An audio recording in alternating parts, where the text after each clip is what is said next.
وہ شروع یہاں سے ہوا، فانطلقا حتی اذا رکبا فی السفینۃ خرقها، حضرت خضر علیہ السلام کشتی میں بیٹھے، آپ نے کشتی کو کے پھٹے میں دراڑ پیدا کر دی۔ موسیٰ علیہ السلام کو آپ پہ اعتراض ہوا کہ آپ نے تو ایک غلط کام کیا، ناجائز کام کیا۔ خضر علیہ السلام نے تنبیہ کی کہ میں نے آپ سے کہا تھا کہ آپ میرے ساتھ صبر نہیں کر سکتے۔ تو دیکھیں اس میں ایک تو اہم بات ہمیں اس پورے واقعے میں، خضر علیہ السلام کے واقعے میں پتہ چلتی ہے کہ اللہ تعالیٰ بعض دفعہ اپنے بندوں سے کچھ ایسے کام لے رہے ہوتے ہیں جو ماوراء العقل ہوتے ہیں۔ اس کو کہا جاتا ہے تکوینی کام، تکوینی امور۔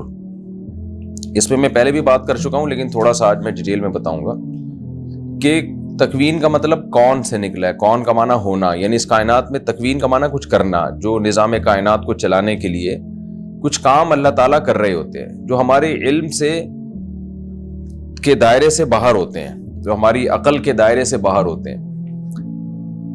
تو ایسی ایسی مخلوقات اللہ نے اس کائنات میں ان کے ذمہ کام لگائے ہوئے ہیں جن کا ہم تصور بھی نہیں کر سکتے۔ فرشتوں سے تو اللہ تعالیٰ کام لیتے ہی ہیں۔ حضرت خضر علیہ السلام کے واقعے سے پتہ چلا بعض دفعہ اللہ انسانوں سے بھی ایسے کام لے رہے ہوتے ہیں۔ اچھا، انسانوں سے جب اللہ تعالیٰ کام لیتے ہیں تو ان کام لینے کے دو طریقے ہوتے ہیں۔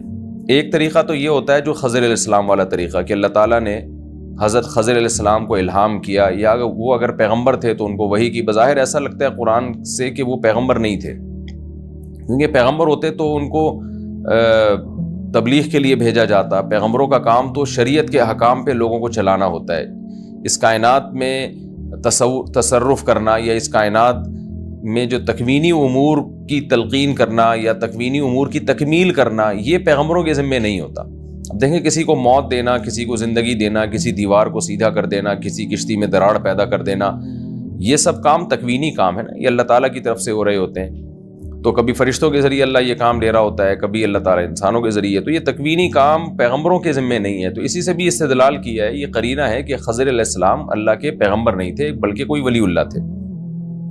تو میں عرض کر رہا تھا کہ دنیا میں جو نظام کائنات چلتا ہے، کسی کو موت دینا، کسی کو زندگی دینا، کبھی ایسا ہوتا ہے کہ آپ جا رہے ہیں اور آپ نے ٹرین میں بیٹھنا ہے لیکن کسی بھی وجہ سے آپ کا سفر کینسل ہو گیا، کوئی فون آ گیا آپ کے پاس کسی کا، آپ کا سفر کینسل ہوا، پتہ چلا جی اس ٹرین کا حادثہ ہو گیا، آپ بال بچ گئے، آپ بھی چلے جاتے۔ ہمارے ایک ریلیٹیو تھے، ان کی فلائٹ تھی، بہت پرانا واقعہ ہے یہ، ہمارے بچپن کا واقعہ ہے۔ وہ سعودی عرب سے آ رہے تھے، تو جس فلائٹ سے جانا تھا نا، ان کا آنے جانے کا ریٹرن ٹکٹ ہوا تھا، اچانک کوئی کام پڑا اور وہ رہ گئے۔ لیکن اس فلائٹ سے پھر جو لوگ بھی آئے اور گئے تو وہ شہید ہو گئے بیچارے، کیونکہ فلائٹ کو حادثہ ہو گیا، تو اللہ نے ان کو بچا لیا۔ تو یہ سارے ایسے غیب کے پردوں میں ایسے کام ہو رہے ہوتے ہیں، ہمیں نہیں پتا ہوتا کہ کون کر رہا ہے۔ تو اللہ تعالیٰ یہ کام فرشتوں سے بھی لے رہے ہوتے ہیں۔ اب فرشتہ آپ کے دل میں الہام کر دے گا کہ تم یہ سفر کینسل کر دو، بلا وجہ آپ سفر کینسل کر دو گے اور پتہ چلے گا جی اس گاڑی کو حادثہ ہو گیا اور آپ بال بچ گئے۔ تو ایک تکوینی کام ہے نا، اللہ تعالیٰ آپ کو زندہ رکھنا چاہتے تھے کسی بھی مسئلہ سے، تو آپ کے دل میں کسی فرشتے نے بات ڈال دی۔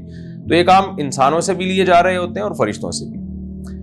پھر جو انسانوں سے کام لیے جا رہے ہوتے ہیں ان کی دو قسمیں ہیں۔ ایک قسم تو یہ ہے کہ خود اس انسان کو پتا ہوتا ہے کہ اللہ مجھ سے یہ کام لے رہے ہیں، جیسے خضر علیہ السلام کو پتا تھا کہ میں اس بچے کو قتل کر رہا ہوں، اللہ کے حکم پہ قتل کر رہا ہوں، اور اس لیے کر رہا ہوں کہ یہ بچہ خود بھی نافرمان ہوگا اور ماں باپ کو بھی ستائے گا، تو یہ ماں باپ کے لیے فائدہ اسی میں ہے کہ اس بچے کو مار دیا جائے۔ تو خضر علیہ السلام نے اپنے اختیار سے یہ کام کیا۔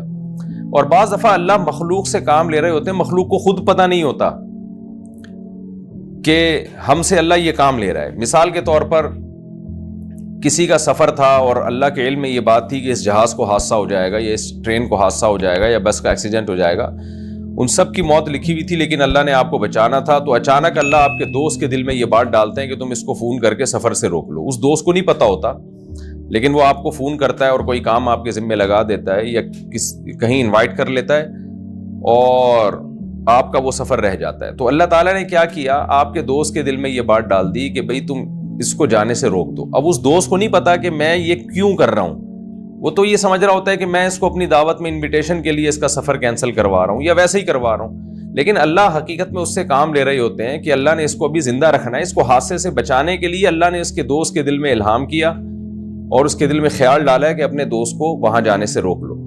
تو یہ اس کائنات میں نا اس طرح بہت کچھ ہو رہا ہوتا ہے۔ تو خضر علیہ الصلوۃ والسلام وہ ولی تھے جن کے ذریعے اللہ تعالیٰ اس کائنات میں کچھ تصرف کے کام لے رہا تھا.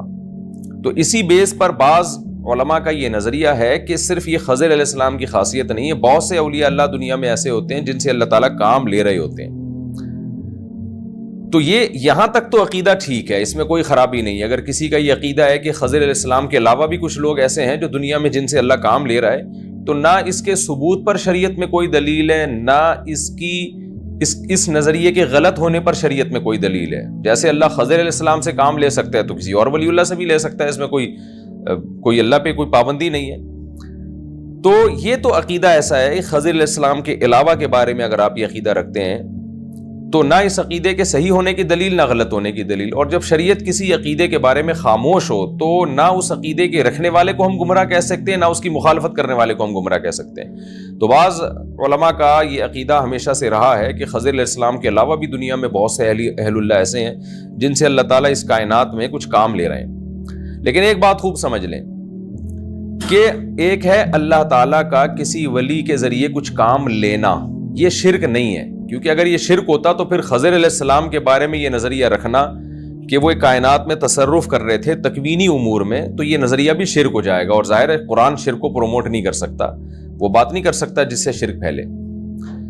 تو خضر علیہ السلام کے بارے میں ہمارا عقیدہ کیا ہے کہ آپ کے پاس اختیارات نہیں تھے، جب اللہ نے جو کام آپ کے ذمہ لگایا آپ نے کر دیا. تو یہ سب کچھ اللہ کے حکم پہ ہو رہا تھا، اس لیے مدد اللہ سے مانگی جائے گی، خضر علیہ السلام سے نہیں مانگی جائے گی. اس دور میں بھی جب خضر علیہ السلام حیات تھے، زندہ تھے. تو اگر کسی ولی کے ذریعے اللہ کام لے رہا ہے تو وہ اللہ تعالیٰ ایسے کام لے رہا ہے جیسے کاتب کے ہاتھ میں، میں بار بار مثال دیتا ہوں، قلم ہے، آپ جدھر کو چاہیں گھما دیں اس کو، تو پکارا جو جائے گا، مدد جو طلب کی جائے گی وہ کاتب سے کی جائے گی، رائٹر سے کی جائے گی، قلم کو نہیں کہا جائے گا. کیونکہ قلم کہے گا بھائی میں نہیں لکھ سکتا، مجھے تو جہاں گھماؤ گے میں وہاں کو گھوموں گا، میرے ذریعے سے تو لکھا جاتا ہے لیکن میں خود نہیں لکھتا. تو اسی طرح یاد رکھیں خضر علیہ السلام یا کسی کے ذریعے بھی اللہ جب کوئی کام لیتا ہے، اس کائنات میں کوئی تصرف کا کام لیتا ہے، تو وہ ولی محض مجبور ہوتا ہے، اللہ کے حکم کے آگے پابند ہوتا ہے، وہ خود کچھ نہیں کر سکتے. لہذا ایسے موقع پہ کسی ولی اللہ سے مدد مانگنا اگر آپ شروع کر دیں کہ خضر علیہ الصلوۃ والسلام کسی کو قتل کر سکتے تھے یا کشتی میں درار پیدا کر سکتے تھے تو فلاں ولی اللہ مجھے اولاد بھی دے سکتا ہے. اگر آپ نے ولی اللہ سے اولاد مانگنا شروع کر دی یا یہ کہنا شروع کر دیا کہ میری بگڑی بنا دیں یا میرے مسائل حل کر دیں، تو یہ خالصتاً کفر اور شرک ہے. کیونکہ ما فوق الاسباب اختیارات اللہ نے کسی کو بھی نہیں دیے. ما فوق الاسباب، اسباب کی حد تک اختیارات ہیں، اور اس میں بھی کسی ولی سے اگر کوئی کام اللہ تعالیٰ لے رہے ہیں تو وہ مجبور محض ہے، وہ پابند اللہ کے آرڈر کا. لہذا اگر آپ مانگیں گے تو اللہ سے مانگیں گے، پھر اللہ کی مرضی کسی فرشتے کے ذریعے کام کروائے یا کسی ولی کے ذریعے کام کروائے یا کوئی اسباب پیدا کر دے. تو اس لیے کاموں کے جو اصل اختیارات ہیں وہ اللہ ہی کے پاس ہیں، لہذا پکارا صرف اللہ ہی کو جائے گا. تو خضر علیہ الصلوۃ والسلام کے اس عقیدے سے چونکہ بعض صوفیوں نے شرک بھی پھیلایا، جو جاہل قسم کے صوفی تھے، اور انہوں نے یہ کہا کہ جیسے خضر علیہ السلام سے اللہ نے اتنے سارے کام لیے تھے تو فلاں ولی اللہ سے یا ہم سے بھی اللہ بہت سارے کام لیتا ہے، ہمیں بھی اللہ نے اختیارات دیے ہیں. تو پھر اس کا نتیجہ یہ نکلتا ہے کہ لوگ کہتے ہیں کہ بھئی ہم ان بزرگوں سے مانگیں گے، تو یہ خالصتاً شرک ہے جس کی قرآن میں جگہ جگہ نفی ہے. تو یہ خوب اچھی طرح سے سمجھ لیں. تو ایک بات تو یہ ہو گئی. دوسری اہم بات جو اس سے ہمیں پتہ چلتی ہے، اچھا یہ بھی ذہن میں رکھیں خضر علیہ الصلوۃ والسلام کیا زندہ ہیں اب؟ اس پر بھی شریعت میں کوئی دلیل موجود نہیں ہے. بعض لوگوں کا یہ عقیدہ ہے کہ بعض صوفیہ کرام ایسے گزرے ہیں جو بڑے اللہ والے بزرگ بھی تھے کہ ہم نے خضر علیہ السلام کو دیکھا ہے، فلاں مقام پہ دیکھا، فلاں مقام پہ دیکھا. تو اس لیے علماء کی ایک جماعت اس کی قائل ہے کہ اتنے سارے مشاہدات ہیں صوفیہ کرام کے کہ جنہوں نے اپنی آنکھوں سے خضر علیہ السلام کو دیکھا، تو یہ اس کی دلیل ہے کہ خضر علیہ الصلوۃ والسلام اب بھی زندہ ہیں اور اب بھی اس کائنات میں مختلف قسم کے تصرفات کر رہے ہوتے ہیں اللہ کے حکم پہ. تو خوب سمجھ لیں کہ اس پہ شریعت میں کوئی دلیل ہمارے پاس موجود نہیں ہے. باقی یہ کہ صوفیہ کرام کے مشاہدے، تو صوفیہ کرام جو تھے نا، یہ عبادت کی کثرت کی وجہ سے بعض دفعہ ان کو پتہ نہیں کیا کیا نظر آتا تھا، تو یہ کوئی ان کا قول ہمارے لیے حجت نہیں ہے. اصل یہی ہے ہمارے پاس سوائے حضرت عیسیٰ علیہ الصلوۃ والسلام کی حیات کے قرآن و سنت سے کسی اور کی حیات کی ہمارے پاس کوئی دلیل نہیں ہے. اور یہ بات اجماع امت سے قرآن سے ثابت ہے کہ خضر علیہ الصلوۃ والسلام ایک انسان تھے. تو انسانوں کی عمریں اتنی لمبی نہیں ہوا کرتی، وہ اپنے ٹائم پہ وفات پا جاتے ہیں. تو غالب یہی ہے، یقینی چیز یہی ہے کہ خضر علیہ الصلوۃ والسلام کا بھی انتقال ہو گیا ہوگا۔ اگر کوئی کہتا ہے میں نے خضر علیہ الصلوۃ والسلام کو دیکھا ہے، تو اس میں ہمیں نہیں پتا کہ واقعی دیکھا ہے نہیں دیکھا، دماغی فطور بھی ہو سکتا ہے، کیونکہ بہت سارے، ابھی کل کسی نے کہا کہ کسی بزرگ کے بارے میں کہ وہ کہہ رہے ہیں میں نے نبی صلی اللہ علیہ وسلم کو جاگتی حالت میں دیکھا ہے۔ تو میں نے کہا بھائی ان بزرگ کو بیچاروں کو ہو سکتا ہے کوئی دماغ میں کوئی خیال آ گیا ہو، وہ سمجھ رہے ہوں کہ میں نے حقیقت میں دیکھا ہے۔ وجہ اس کی ہے کہ جاگتی حالت میں دیکھنے کا مطلب کیا سید الانبیاء قبر سے آئیں گے ان کو زیارت کروانے کے لیے؟ جاگتی حالت کا مطلب تو سچی مچی کا دیکھنا ہو گیا نا، تو پاسبل نہیں ہے، یا تو ان کو قبر میں بھیجا جائے گا یا سید الانبیاء کو قبر سے آئیں گے۔ تو یہ ظاہر ہے یہ نہیں ہو سکتا کہ آپ کے لیے اب نبی صلی اللہ علیہ وسلم قبر مبارک سے تشریف لے کر آئیں، یہ تو ایک قسم کی توہین ہے۔ تو ہم بزرگوں کی گستاخی نہیں کرتے، ہم یہ کہتے ہیں ان کو بیچاروں کو دماغ میں کچھ ہوا ہوگا، ان کو خیال ہوا ہوگا، وہ غلط فہمی سے یہ سمجھ بیٹھے کہ میں نے ان نبی کو واقعی دیکھا ہے۔ تو ان باتوں کی بیس پہ نہ کسی بزرگ کی توہین جائز ہے، لیکن اپنا عقیدہ آپ ان باتوں کی بیس پہ چینج نہیں کر سکتے۔ عقائد کے لیے ہمیں قرآن و سنت کو دیکھنا پڑے گا۔ بعض واقعی اللہ والے بزرگ ہیں، علماء جو تھے نیک، لیکن انہوں نے یہ دعویٰ کیا کہ ہم نے جاگتی حالت میں پیغمبر کو دیکھا ہے۔ اب اگر ہم ان کی تبلیغ اور ان کے دیگر اعمال کو دیکھ کے لگتا نہیں کہ یہ جھوٹ بولیں گے، ان کی اتنی عبادتیں تھیں اور اتنی انہوں نے دین کی خدمت کی ہے کہ اس سے لگتا نہیں ہے کہ یہ جھوٹے ہیں، تو بہتر راستہ یہی ہے کہ ان کو جھوٹا کہنے کے بجائے یہ کہہ دیا جائے کہ بھائی ان سے غلطی ہوئی ہے، انہوں نے ذکر اللہ کی کثرت کی وجہ سے یا درود شریف کی کثرت کی وجہ سے ایک دماغ میں ان کے ایک مضبوط خیال آ گیا کہ نبی صلی اللہ علیہ وسلم کی مجلس میں آپ کے سامنے بیٹھا ہوں، اس خیال کو یہ سمجھ بیٹھے کہ میں حقیقت میں بیٹھا ہوں۔ تو ہو جاتا ہے انسان میں بعض دفعہ اس کو خیالات آ جاتے ہیں، اچھے اچھے نیک لوگوں کو بھی آ جاتے ہیں خیالات، تو ہم یہ نہیں کہتے کہ ان کو فوراً فتویٰ لگا دیا جائے کہ وہ گمراہ تھے یا وہ جھوٹ بول رہے ہیں۔ بھائی وہ اسی کو صحیح سمجھ رہے تھے، لیکن ایک دماغ کا ایک فطور کہہ سکتے ہیں یا یہ کہہ سکتے ہیں کہ تخیلاتی دنیا میں چلے گئے وہ، لیکن حقیقت یہ ہے کہ پیغمبر صلی اللہ علیہ وسلم کو خواب میں تو دیکھا جا سکتا ہے، نبی کے دنیا سے جانے کے بعد آپ کو جاگتی حالت میں دیکھنا پاسبل نہیں ہے، کیونکہ اس کا مطلب سیدھا سیدھا یہ ہے کہ آپ اس کو صحابی بنا رہے ہیں ان صاحب کو، یا یہ کہ آپ یہ کہہ رہے ہیں کہ نبی صلی اللہ علیہ وسلم قبر مبارک سے اٹھ کے تشریف لائے تھے۔ یہ بالکل غلط ہے، یہ ایک قسم کی توہین ہی ہے پیغمبر صلی اللہ علیہ وسلم کی کہ ان کو دکھانے کے لیے پیغمبر اپنی قبر مبارک سے تشریف لائیں گے۔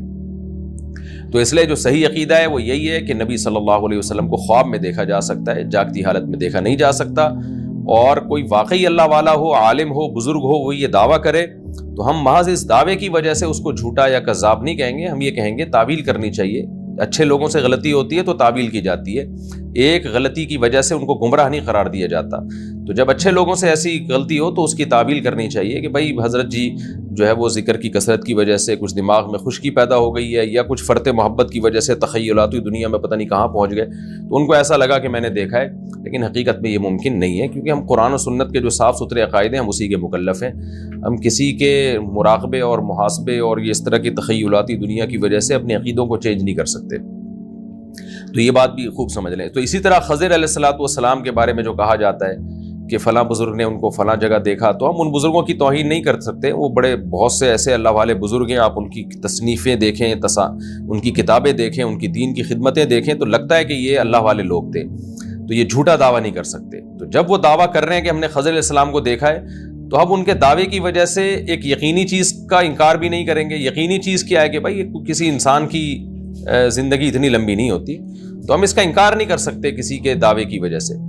ہم یہی کہیں گے کہ خضر علیہ السلام بھی دوسرے انسانوں کی طرح دنیا سے چلے گئے ہیں، لیکن ہم ان بزرگ کی توہین کو بھی جائز نہیں سمجھتے۔ ہم کہیں گے ان حضرت کو خیال ہوگا اور کوئی تخیلات دنیا میں پہنچ گئے ہوں گے، کوئی ذکر کی کثرت کی وجہ سے ان کو لگا ہوگا کہ میں خضر علیہ السلام کو دیکھ رہا ہوں۔ تو ہو جاتا ہے انسان بعض دفعہ بیٹھے بیٹھے ایسی چیزیں اس کو نظر آ رہی ہوتی ہیں جو ہوتی نہیں ہے، اس کا اپنا ایک تخیل ہوتا ہے دماغ کا، تو ایسا ہو سکتا ہے۔ لیکن جو اس کی بیس پہ یہ یقین کر دینا کہ ہم نے واقعی خضر علیہ السلام زندہ ہیں، تو یہ بات بہت مشکل ہے۔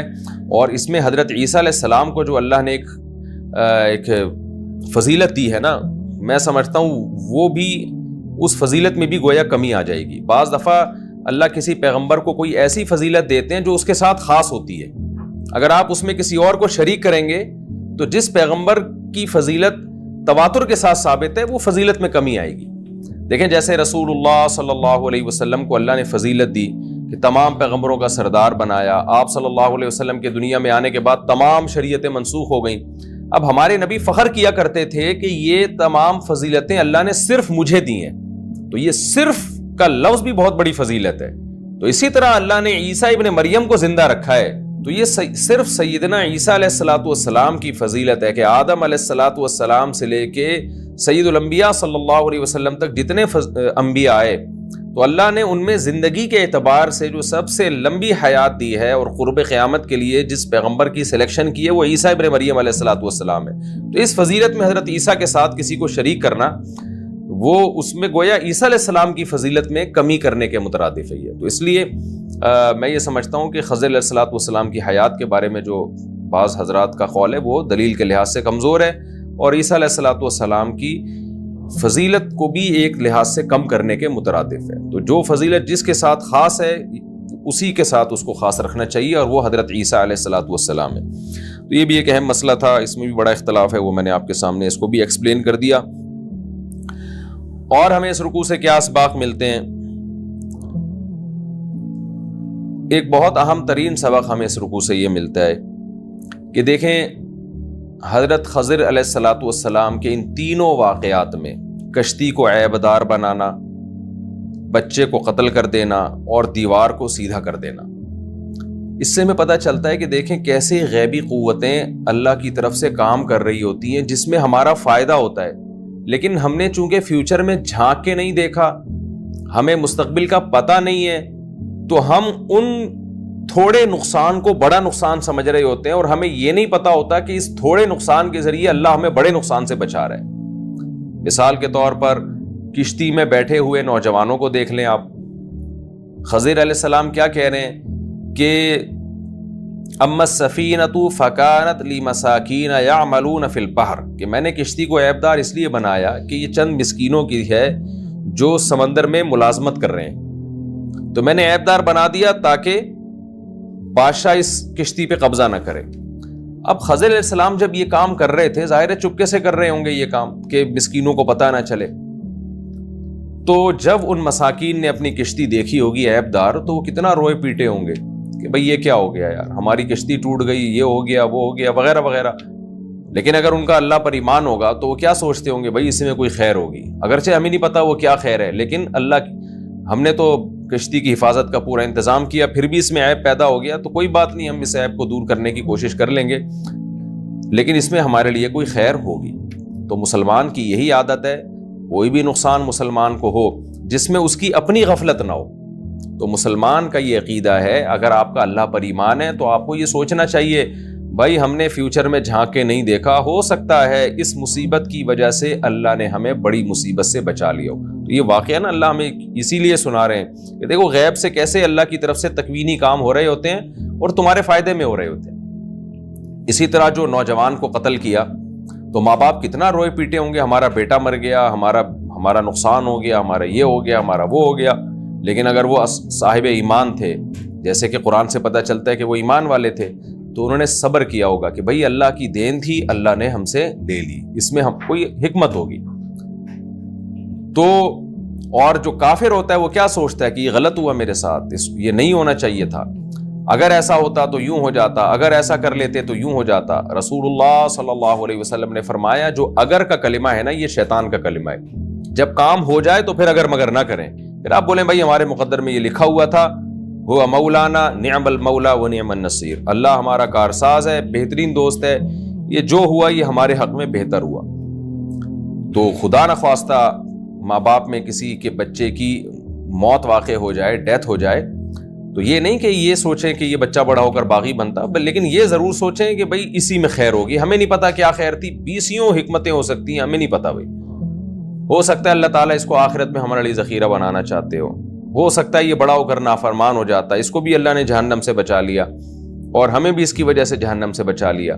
تو مسلمان ہمیشہ پازیٹیو وے تلاش کرتا ہے اور مثبت پہلو تلاش کرتا ہے, اور جس کا اللہ پر ایمان نہیں ہے, بے صبرہ ہے, وہ منفی سوچ تلاش کرتا ہے, وہ منفی پہلو تلاش کرتا ہے. اور نبی صلی اللہ علیہ وسلم نے فرمایا کہ اللہ تعالیٰ فرماتے ہیں انا عند عبدی غنی بی, کہ بندے کا جیسا میرے بارے میں گمان ہوتا ہے نا, میں اس کے ساتھ معاملات ویسے ہی کرتا ہوں. اگر آپ اللہ کے بارے میں اچھا سوچتے ہیں پھر جو بھی ہوگا آپ کے ساتھ اچھا ہی ہوگا, اور اگر آپ اللہ کے بارے میں غلط سوچتے ہیں کہ اللہ ظالم ہے, اللہ میرے ساتھ برا کر رہا ہے, تو پھر حدیث کا مفہوم یہی بنتا ہے کہ پھر آپ کے ساتھ غلط ہی ہوگا. تو ان واقعات سے ہمیں یہ سبق ملتا ہے. اور وہ تیسرا واقعہ بھی آپ دیکھیں کہ دیوار کو خضر علیہ السلام نے سیدھا کر دیا. اس میں بھی ایک اہم ترین سبق ملتا ہے کہ بعض لوگوں کے ساتھ اچھا ہو رہا ہوتا ہے لیکن حقیقت میں برا ہو رہا ہوتا ہے. اب وہ جو بستی والے تھے انہوں نے مہمانوں کا اکرام نہیں کیا, ان کو عزت نہیں دی, کنجوس لوگ تھے, لیکن ان کے کام بن رہے ہیں. بن کیا رہے ہیں؟ وہ ان کی بستیوں کی دیواریں سیدھی ہو رہی ہیں. یقیناً اس دیوار میں اس بستی والوں کو کوئی فائدہ ہوگا, تبھی تو موسیٰ علیہ السلام نے کہا کہ ان سے آپ اجرت لیتے. تو بستی کی دیواروں کو سیدھا کیا جا رہا ہے, تو بستی والے تو خوش ہو رہے ہوں گے نا کہ بھئی چلو یار یہ دیوار گرنے والی تھی, ہماری بستی کا نقصان ہوتا, لیکن حقیقت میں ان کا نقصان ہو رہا ہے. خزانہ نکلنے والا تھا, وہ لوٹتے, مگر ان کے ہاتھ میں وہ خزانہ نہیں آیا. کس بات پہ؟ کہ انہوں نے کنجوسی کی, مہمانوں کا اکرام نہیں کیا, اپنا پیسہ بچایا. تو پیسہ بچا کے بظاہر ایسا لگ رہا ہے کہ ان کے حق میں بہتر ہو رہا ہے, لیکن اللہ کے علم میں یہ بات تھی کہ بہتر نہیں ہو رہا, تمہارا بیڑا غرق ہو رہا ہے. تم نے تھوڑا سا پیسہ بچا لیا اور لاکھوں کروڑوں کے خزانوں سے تم محروم ہو گئے, اگرچہ وہ حرام تھے ان کے لیے. تو یہی حال آج بھی مالدار کا ہے. آج بھی یہ سوچ لینا چاہیے, اگر ہمارا اللہ پر ایمان ہے تو ہمیں سوچنا چاہیے کہ اگر میں پیسے بچا رہا ہوں, شریعت پہ خرچ نہیں کر رہا, اور اس کا مجھے وقتی فائدہ ہو رہا ہے کوئی, تو سمجھ لو یہ خضر علیہ السلام والا فائدہ ہو رہا ہے, ان کی قوم جو بستی میں آپ گئے تھے وہ والا فائدہ ہو رہا ہے. یہ فائدہ مجھے اس سے زیادہ ہو سکتا تھا, ہو سکتا ہے اللہ تعالیٰ نے مجھے بڑے فائدے سے محروم کر دیا ہو. تو خلاصہ اس پورے رکوع کا یہی نکلا ہے کہ ہم اگر اللہ کی مان کے چلتے ہیں تو نقصان ہو رہا ہے تو بھی ہمیں یقین کرنا ہے یہ نقصان بڑے نقصان سے بچا رہا ہے.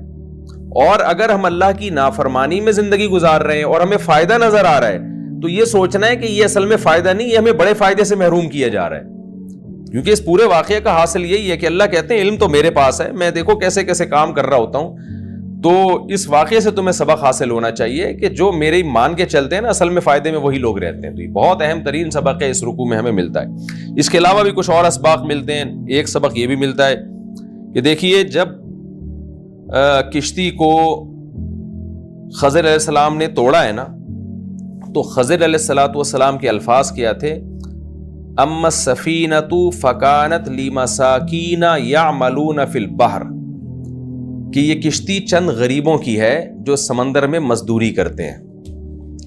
اللہ تعالیٰ خضر علیہ السلام کو کسی اور شخص کے پاس بھی بھیج سکتے تھے کہ اس کی مدد کرو جا کے, لیکن خضر علیہ السلام ہائی لائٹ کی صفت کو کر رہے ہیں کہ مسکین ہیں اور سمندر میں ملازمت کر رہے ہیں, اس کی مدد کی جا رہی ہے. اس سے پتہ چلتا ہے کہ غربت کے باوجود محنت مزدوری کرنا اور حرام کی طرف نہ جانا یہ اتنا پسندیدہ عمل ہے اللہ تعالیٰ کی نظر میں کہ اگر آپ غربت میں حرام کی طرف نہیں جاتے, چوریاں ڈکیتیاں نہیں کرتے, بلکہ محنت مزدوری والا راستہ اختیار کرتے ہیں, تو غیب سے اللہ کی طرف سے آپ کی مدد کا کیسا انتظام ہوگا.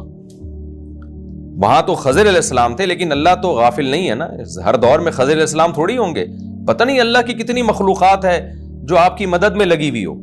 وہ فرشتے بھی ہو سکتے ہیں, وہ انسان بھی ہو سکتے ہیں, وہ ہو سکتا ہے جنات بھی ہوں. تو اللہ کو یہ صفت بہت پسند ہے کہ آپ مسکین ہو اور آپ محنت مزدوری کریں. سمندر کی ملازمت کوئی آسان کام نہیں ہے. تو اس صفت کو ہائی لائٹ کیا جا رہا ہے کہ مساکین ہیں اور یعملون فی البحر, سمندر کی محنت مشقت والا کام کر رہے ہیں. تو حرام سے بچا کے اپنے آپ کو حلال میں لگایا ہوا ہے, تو غیب سے اللہ کی طرف سے ان کی مدد ہو رہی ہے. تو اس میں یہ بھی پتہ چلتا ہے ہمیں. اور ایک اہم بات کہ اسلام میں کسب فرض ہے. خضر علیہ السلام نے یہ نہیں کیا کہ یہ بندہ چونکہ یہ نوجوان چونکہ کچھ بھی نہیں کرتے, وجہ اس کی یہ کہ یہ ہر وقت اللہ اللہ کرتے ہیں تو اللہ نے مجھے بھیجا ان کی مدد کے لیے. نہ نہ, یعملون فی البحر, محنت مزدوری کر رہے ہیں. اسی سے پتہ چلتا ہے کہ اللہ کی نظر میں جیسے عبادت کرنا ایک بہت محبوب عمل ہے, اس کی وجہ سے اللہ کی مدد ہوتی ہے, تو محنت مزدوری کرنا بھی عین عبادت ہے, کسب حلال بھی عین عبادت ہے. تو اس پر بھی اللہ کی طرف سے بہت زیادہ مدد ہوتی ہے اور غیب سے مدد کے اسباب ہوتے ہیں. یہ بھی ہمیں اس رکوع سے سبق ملتا ہے. ایک اور سبق ہمیں کیا ملتا ہے کہ فَكَانَ أَبَوَاهُ مُؤْمِنَيْنِ, نوجوان کو جو قتل کیا گیا ان کے والدین مومن تھے اور نیک تھے. خضر علیہ الصلوۃ والسلام کو ایسے ماں باپ کی مدد کے لیے بھیجا گیا جو نیک تھے. اس سے پتہ چلتا ہے کہ بھائی نیکی دنیا میں بھی کام آتی ہے. اگر آپ نیکی والی زندگی گزارتے ہیں تو اللہ آپ کے لیے غیب سے اسباب پیدا کرتا ہے. سوال پیدا ہوتا ہے بھائی جب اللہ نے اس نوجوان کو قتل ہی کروانا تھا تو اللہ ایسی اولاد دیتا ہی نہیں. تو دیکھیں وہ نوجوان جب قتل کر دیا نا خضر علیہ الصلوۃ والسلام نے, وہ آخرت میں ان کے لیے ذخیرہ بن گیا اور اس کا متبادل بھی اللہ نے دے دیا. تو دو ہو گئے نا ان کے پاس. تو آخرت میں یہ زیادہ بڑی ترقی کا ذریعہ ہے. یہ اللہ تعالیٰ کی ایک حکمت ہے کہ ماں باپ اگر نیک اور پرہیزگار ہوں تو ان کے لیے بھی غیب سے مدد کا انتظام ہوتا ہے. اور یہ جو اگلی آیت ہے کہ دیوار تھی گرنے والی تھی, موسیٰ علیہ الصلوۃ والسلام خضر علیہ السلام نے اس دیوار کو بچا لیا, تو وہاں بھی الفاظ کتنے عجیب ہیں. اما الجدار فکان لغلامین یتیمین, 2 یتیم بچے تھے فی المدینہ وکان تحتہ کنز لہما وکان ابوہما صالحا. اللہ نے مجھے اس لیے بھیجا اس دیوار کو سیدھا کرنے کے لیے کہ یتیم بچوں کا خزانہ ہے جن کا باپ نیک آدمی تھا. کانا ابوہما صالحا, صالح آدمی تھا. اس سے بھی پتہ چلتا ہے بھائی ماں باپ کی نیکی مرنے کے بعد بھی اولاد کے کام آتی ہے. کیونکہ باپ نیک آدمی تھا نا, وہ بیچارہ دنیا سے چلا گیا تو اللہ نے اس کی اولاد کو لاوارث نہیں چھوڑا. اس کی نیکی اس کے مرنے کے بعد کام آئی ہے. اور کیسے غیب سے اللہ نے انتظام کر کے دیوار کو سیدھا کروایا, کسی کے وہم و گمان بھی نہیں ہو سکتا. دیکھیں یہ تو اللہ نے ہمیں یہ واقعات بیان کر دیا نا, ورنہ تو قیامت تک نہیں پتہ چلتا کہ کس کی دیوار محفوظ ہوئی اور کس کی وجہ سے, دیوار کے محفوظ ہونے کی وجہ سے کس کا خزانہ محفوظ ہوا. لوگ تو ان تمام باتوں کو اتفاقی واقعہ سمجھ رہے تھے, لوگوں کو کیا پتا تھا یہ کیا ہو رہا ہے. تو ماں باپ اگر نیک ہوں تو اللہ کیسے ان کے بچوں کے لیے بھی انتظام کرتا ہے. تو اب آپ اپنے لیے نیک نہیں بنتے, آپ اپنی اولاد کے لیے نیک بن جائیں تو انتظام اللہ کی طرف سے آپ کی اولاد کے لیے بھی ہوگا. تو ماں باپ کی نیکی آپ کے اولاد کے کام بھی آتی ہے. تو یہ چند اسباق تھے. ایک اہم ترین سبق ہمیں اس رکوع میں یہ بھی ملتا ہے کہ دیکھیے قرآن میں آتا ہے کہ موسیٰ علیہ الصلوۃ والسلام جب سفر پہ گئے تو زاد راہ آپ کے ساتھ تھا. تبھی آپ نے فرمایا کہ آتنا غداءنا لقد لقینا من سفرنا ھذا نصبا. اپنے خادم سے کیا کہا, بھائی جو ہم کھانا لے کر آئے ہیں وہ لے آؤ. تو زاد راہ ساتھ لے جانا چاہیے. لیکن ساتھ ساتھ یہ بھی پتہ چلا کہ جب وہ بستی میں گئے نا خضر علیہ الصلوۃ والسلام کے ساتھ, تو زاد راہ ان کے پاس ختم ہو چکا تھا. کوئی بھی وجہ ہو سکتی ہے, کوئی حادثہ بھی ہو سکتا ہے, سفر کے لمبے ہونے کی وجہ سے بھی ہو سکتا ہے. تو اس کے بعد پھر انہوں نے بستی والوں سے مطالبہ کیا کہ ہماری مدد کی جائے. تو ایسی ضرورت کے وقت کھانے جیسی اہم ترین چیز کا مطالبہ کرنا یہ بھی توکل کے خلاف نہیں ہے اور یہ بھی استغنا کے خلاف نہیں ہے.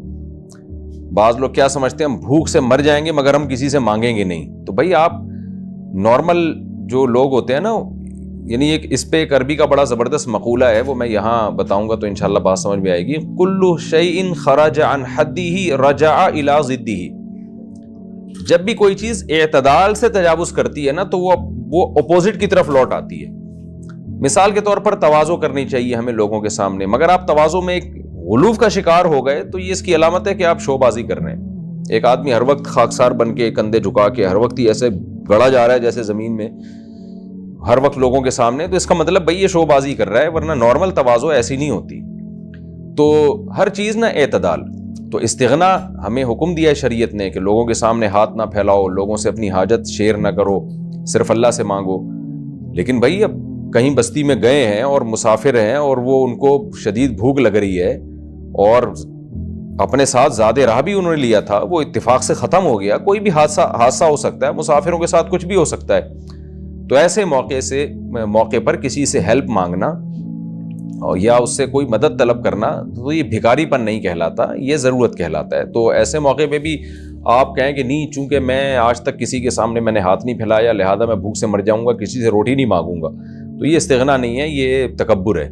تو اس کو استغنا نہیں کہتے. تو نارمل لائف جیسی ہوتی ہے انسانوں کی ویسی پیغمبر سب سے زیادہ فطرت کے قریب ہوتے ہیں. اب آپ دیکھیں نا وہاں موسیٰ علیہ الصلوۃ والسلام نے جا کے ان سے کیا کہا ہے کہ یضیفوہما, کہ ان سے مطالبہ کیا, انہوں نے انکار کیا اس مطالبے کو پورا کرنے سے. تب ان حضرات کو غصہ آیا کہ مہمانوں کا تو اتنا اکرام کیا جاتا ہے. تو یہ بھی علمی نقطے کی بات ہمیں پتہ چلی کہ شدید ضرورت کے موقع پر کسی سے اپنی بنیادی ضرورت کی چیز مانگنا, یہ نہیں کہ آپ اسکولوں کی فیسیں مانگنا شروع کر دیں کہ جی سٹی اسکول اور بیکن ہاؤس میں بچوں کو پڑھانے کے لیے پیسے نہیں ہیں تو آپ لوگوں میرے ساتھ تعاون کرو.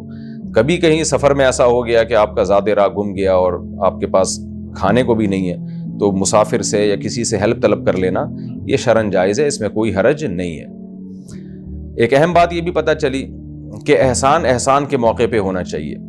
بعض نالائق لوگ ہوتے ہیں، ان کے ساتھ احسان نہیں کرنا چاہیے، اس سے ان کی عادت بگڑ جائے گی۔ جیسے موسیٰ کلیم اللہ تو اللہ کے نیک پیغمبر تھے، جب خضر علیہ السلام نے اس بستی کی دیوار سیدھی کی ہے تو بظاہر یہ اس بستی پر حضرت خضر علیہ السلام نے احسان کیا، تو حضرت موسیٰ کو اسی بات پہ ناراضی کا حضرت موسیٰ نے اظہار کیا کہ لو شئت لاتخذت علیہم اجرا، یہ نالائق لوگ تھے، یہ ہمیں فری میں کھانا کھلانے کے لیے تیار نہیں ہے، ہماری ضیافت کے لیے تیار نہیں، ہمیں رات ٹھکانہ دینے کے لیے تیار نہیں، تو ایسے لوگ احسان کا محل نہیں ہے، ان کا کام کریں، ان سے پیسے لیں۔ تو یہ ہونا چاہیے تاکہ کنجوس لوگوں کو جو ہے وہ عبرت حاصل ہو اور کنجوس لوگوں کی اصلاح ہو۔ آج بھی سوسائٹی میں بعض ایسے لوگ ہوتے ہیں کہ اگر آپ نے ان پر احسان کرنا شروع کر دیا، فری میں ان کی مدد کرنا شروع کی، وہ یہ نہیں ہوتا کہ وہ احسان بند ہوں گے یا ان میں اچھی کوالٹی پیدا ہو جائے گی، اچھی صفات پیدا ہو جائیں گی، وہ اور بگڑ جاتے ہیں۔ تو ایسے لوگوں کو کھینچ کے رکھنا چاہیے، اور یہ لوگ احسان کا محل ہوتے نہیں ہیں۔ تو یہ بھی ہمیں اس رکوع سے پتہ چلتا ہے۔